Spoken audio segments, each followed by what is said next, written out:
We are off to a blazing start. Welcome to Onward to Victory. My name is Colgin Hirschel. Alongside me are Taylor Gautney and Rhiannon Boesl. We are so excited to introduce this crew's first episode of Onward to Victory and have this opportunity through Blaze Radio. Let's just get right into it. The highlighted ASU women's golf player, Patient Rhodes. Rhiannon, take it away. All right, so over the past week, Arizona State women's golf team competed in the Onica Intercollegiate Golf Tournament at the Royal Golf Club in Minnesota. We wanted to shout out redshirt sophomore Patience Rhodes from Bath, England, who had an absolute stellar performance throughout the entire tournament. Yeah, Patience Rhodes played amazing this entire tournament. The first day, coming out with a 4 under on the scorecard of 68 with 5 birdies on the day.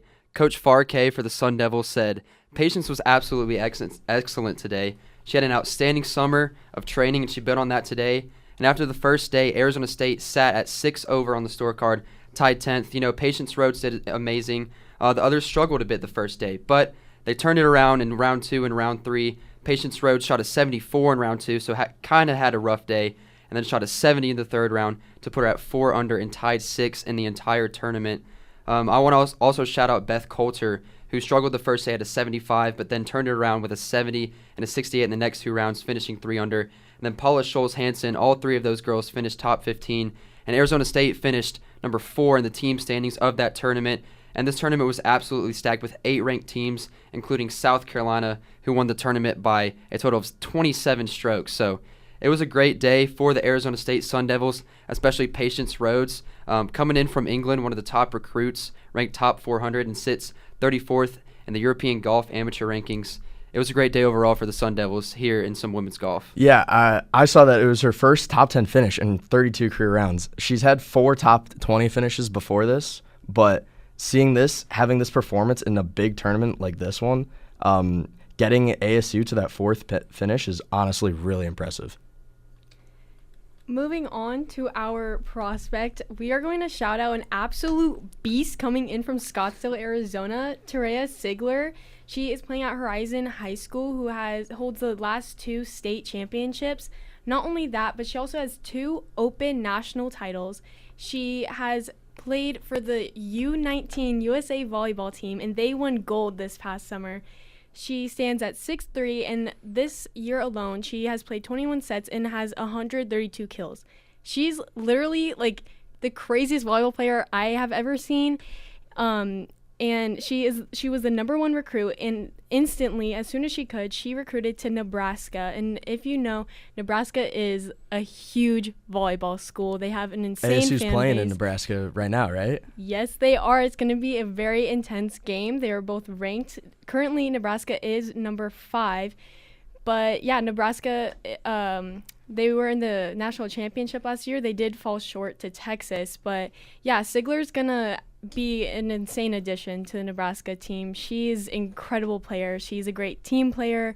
She loves to support her team. You can just tell the way that she plays. She truly just loves the game of volleyball. She supports her teammates so well. She's extremely family-oriented, and she loves her faith in her friends, and you can just tell in the way she plays, and she just absolutely dominates on the court. She's incredible, and she's going to do such amazing things in Nebraska, and I would not be surprised to see her in the Olympics. So you're from Arizona, right? Yes, Have you I am. ever seen a Horizon volleyball game? I have actually played against Horizon Volleyball, and they are very good, and they have only been getting better. When I played them, they were obviously really good, but the next 2 years, our conference changed, so we didn't play them. And they ended up going to state and winning. They are like the number 1 for 5A, I believe, in volleyball. And they have several recruits and commitments from there. And Terea actually played at Storm Volleyball Club, which is an insane club as well. They have several great alumni. And she is just an incredible athlete. So Yeah, I think it's great to see this for the game of volleyball. You know, we can talk about the big 4, basketball, football, baseball, hockey, but, you know, it's interesting to get into these volleyball topics and see these high school athletes, you know, getting these insane recruitments, getting all these offers, and for her, like the state title win over Millennium. It's just great to see for the game of volleyball. I love getting into these, like, you know, different sports, talking about them, and I think it's good for our audience, too, when we talk about a wide range of sports and yeah, it's super exciting for Taria. I can't wait to see what she does. Yeah. I mean, she's 6'3" as a senior. I mean, that's going to be such a huge benefit to her once she actually reaches the collegiate level. She's a very well-rounded player. She is insane at the net, but she has lots of digs. She is incredible in the back row. She's just absolutely unstoppable. And I would have to agree with Taylor. It's really great to see volleyball grow, especially speaking of Nebraska. Last year, they actually beat the attendance record for women's sports. They had over 92,000 people watching them. That is insane. And they held their game in their football stadium.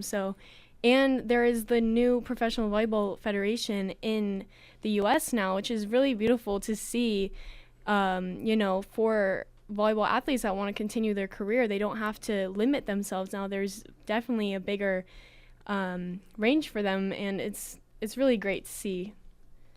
Yeah, and going back to Taria, talking about how she's a well-rounded, she has an academic achievement. She's maintained a 3.0 GPA in the classroom as well after making that commitment to Nebraska, one of the biggest volleyball powerhouses. And she volunteers locally as a youth basketball coach, a peer mentor, and she's involved in her church group. So it's great to see these well-rounded high schoolers getting these opportunities. And, yeah, like I said again, I can't wait to see what she does in the collegiate and professional level. So next up on our list here, we're talking about the ASU women's soccer team.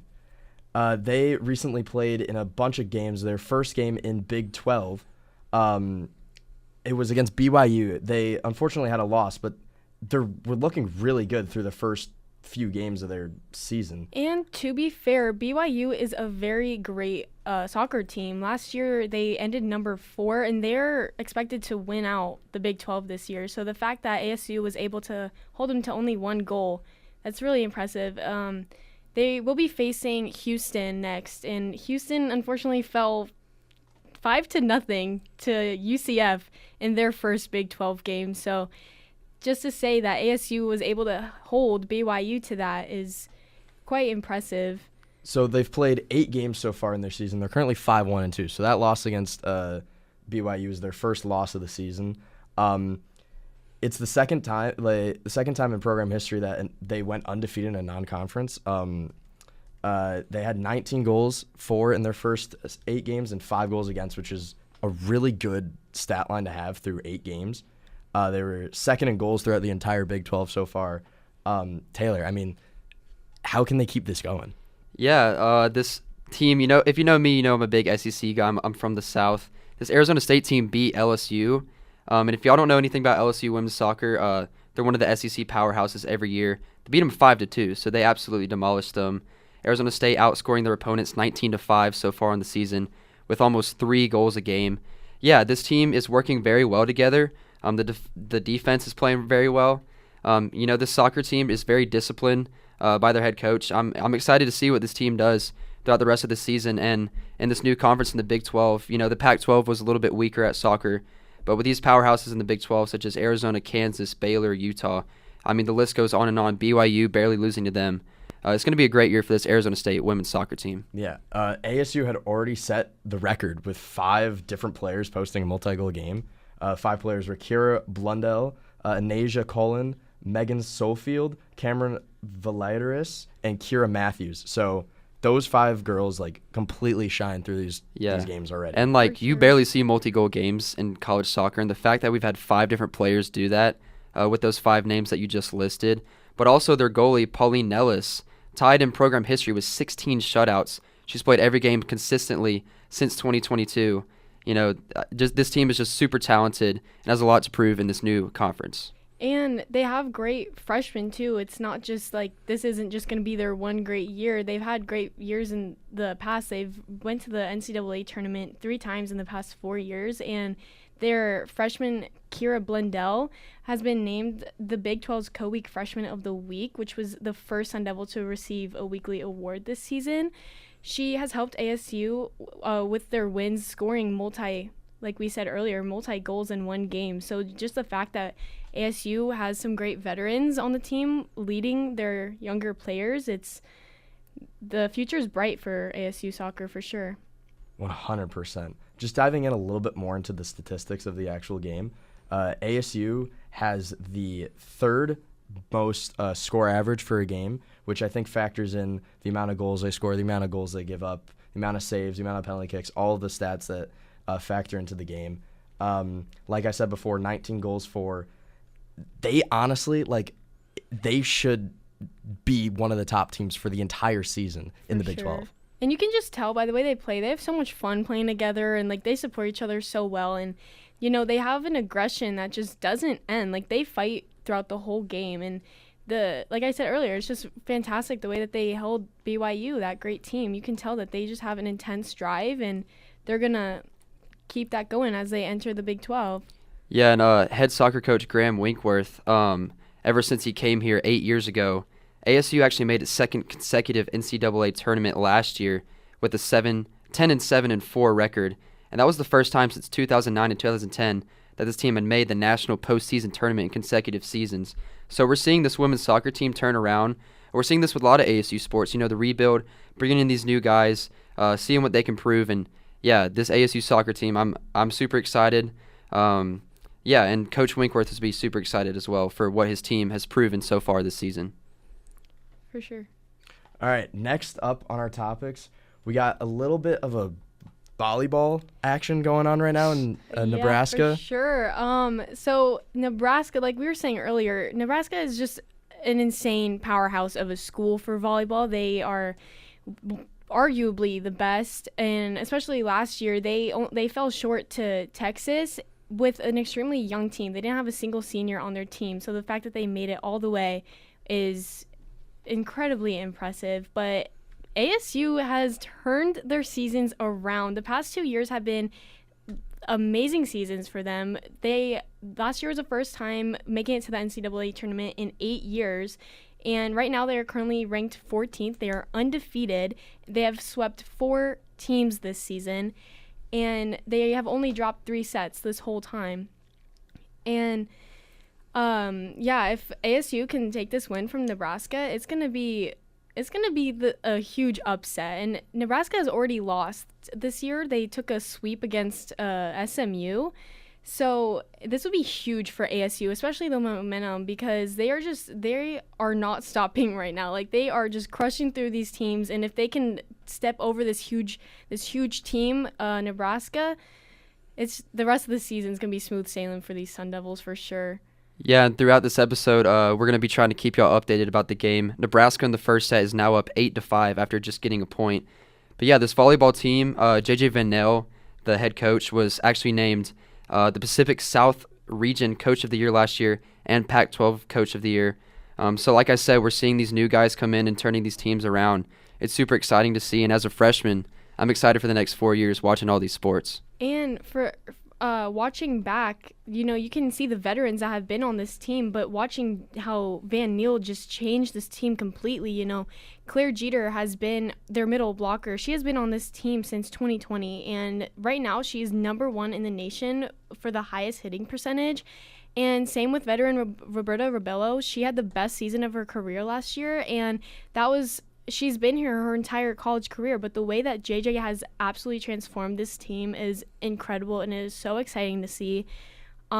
This team, they just work so well together. You can tell that they've been through so much, and they are just so excited to be on this new path. The season in 2022, they only had about 13 wins, and then last year they ended with 27. So and they have a 7-0 start right now, so it's going to be a very incredible year this year. All right, we're going to take a short little break here. Once we return, we'll talk about the amazing performance from the ASU football team last night and finish with a little bit of an alumni after party. And we are back. Starting off after the break, we are talking about the Arizona State football game against Texas State from last night. ASU took the game 31-28 with a winning field goal from the kicker Ian Hershey. It started off kind of rough. Mm-hmm. They got down to a 21-7 deficit in the first half.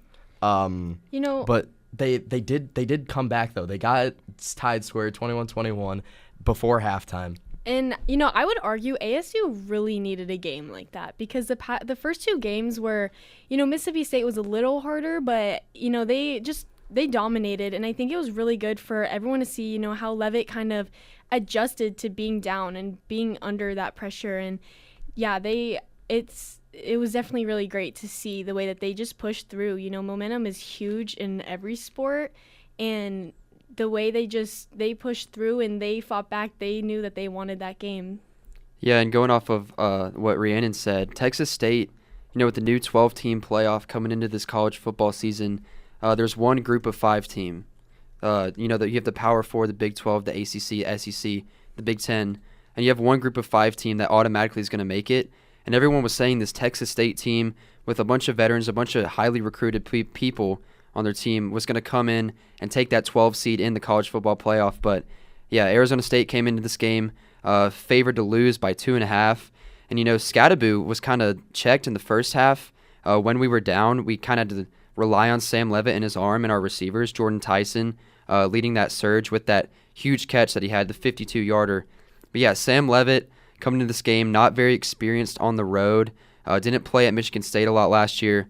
Only had 2 home games against weaker opponents. But yeah, Sam Levitt played great, proved himself, 19 for 30 with 246 yards, a touchdown, and a pick that was a deflection pick. So yeah, Arizona State played great. Coming back, resilience really proved key in this game. Kenny Dillingham knew what he was doing coming into this game with his game plan too. I will say one thing is the offensive line struggled, giving up 8 tackles for losses to the Bobcats and 3 sacks on Sam Levitt. But yeah, I'm super proud of this Arizona State team. The rebuild is finally on. We got some key players, and Kenny Dillingham, we're going to pack out the Inferno every single game. The rebuild. I think the rebuild might be slowly coming to an end. I mean, we're 3-0 through the first 3 games. My God. ASU really didn't rely on Scatterbo as much. I mean, through the first 2 games, they really pushed on him heavily. They really wanted him to get going, and he did. He followed through. He got the Big 12 Player of the Week. I mean, that was incredible to see. But this game, he had 24 carries, 62 yards. He did have the 2 touchdowns, but one was a 2-yard rush. The other was a 1-yard rush. Still not discrediting the guy. He played amazing. But Sam Levitt, you mentioned his stats earlier, 246 yards. He only threw 1 pick. He's been honestly so amazing to start off this season. And he's been leading the team really well. The way that he was kind of not necessarily thrown into the season, but, this is his first year, actually really playing. And the way that he's been leading the offense is absolutely incredible. And like you said, they used Scatterbo really well in the first 2 games. But that doesn't say anything less of Sam Levitt's passing. He throws absolute dimes, like how Taylor touched on his 52-yard pass to that was unbelievable. Tyson. Yeah, is unbelievable, like you said. And, he does really good when the pressure is in. He is really good rushing as well. And like you said, with the O-line kind of struggling a little bit, but he did really great adjusting to that. Yeah, and coming into the season, we didn't even think Sam Levitt would be the starter. We had Rashada lined up until he decided to go to Georgia to further his football career, and then Jeff Sims coming in as a transfer. He was the Georgia Tech starter, and then he struggled at Nebraska, came in, and everyone thought he was going to be the starter, but no, Sam Levitt as a redshirt freshman coming in, taking that starting spot, and he's proved up to be a leader, and I love his energy on the sideline, cheering on his defense as well. So yeah, I was going to say, we have to shout out ASU's defense. There's no way that, we can just credit this game only to the offense. Yeah, they did amazing, but our defense, come on, they did so good. Shamari Simmons, he had 7 tackles and a forced fumble last night, and Xavion Alford coming in with the interception in the fourth quarter, really turning that game around. So, yeah, it's a whole team effort. They just work really well together, pushing through, when the game gets tough, and they're down 21-7 in the first half. So, yeah, they did really well. Yeah, and honestly, the defense was really the difference in this game, causing Jordan McLeod, the Bobcat starting quarterback, to throw an interception and then forced 3 fumbles and got 2 of them to flip the field. So, yeah, you said it. This defense and the offense working together, it's a great combination for the Sun Devils, and they play at Texas Tech next.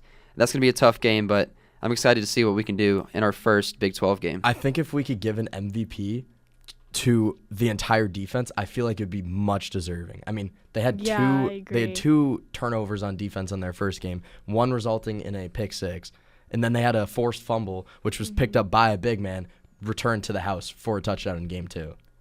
Yeah, that in the Inferno, that was absolutely crazy. It's Yeah. so fun. And they held the Texas State to 27 yards in the fourth quarter. That was it. After 249 yards being allowed in the first half, they held them to only 27. Like, definitely lots of credit due to the defense. So for our final segment here, we're going to touch on an alumni. We're calling it Alumni After Party. For this week, we're touching on Brandon Ayuk. He's the wide receiver for the 49ers. He played 2 seasons at ASU. His best year was in 2019, where he picked up 65 receptions for almost 1,200 yards and 8 touchdowns. He was second in Pac-12 receiving yards. Rhiannon, I know you're a Vikings fan. He comes to town next week. Mm-hmm. What are you thinking about that? You know, as a Vikings fan, I'm going to hold my head up high, but he's going to be trouble. I mean, we have pretty good defense, but yeah, Ayuk he's a beast. You know, he's pretty stealthy, and he's kind of unstoppable.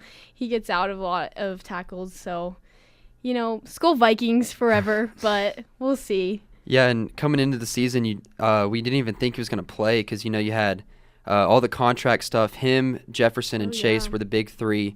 But they got the contract done, 4 years, $120 million. One of the highest paid receivers compared. He's tied with Tyreek Hill for how much he's paid. Brandon Ayuk, I remember a few years ago when we had Jaden Daniels and Ayuk on the same team in 2019, that Oregon game when we beat number 6 Oregon on September 23rd. He had 7 receptions, 161 yards, and the infamous 81-yard touchdown. So, yeah, I'm excited to see what he does on the 49ers. This is his 6th year in the league. Got drafted in 2020. He didn't have a good game Monday against the Jets, but yeah, he's going to turn it around. He's going to get a lot of fantasy points. I have him on my fantasy team personally, so that's what I'm excited for. Yeah, I think, Rhiannon, you have to be a little bit scared of him coming into to play against the Vikings. We'll see. So I think that's going to wrap it up here for our first episode of Onward to Victory. Thank you guys so much for listening. This has been an incredible start, and we will see you guys again next week, Friday, 5 p.m. Pacific Standard Time, 7 p.m. Central on BlazeRadioOnline.com.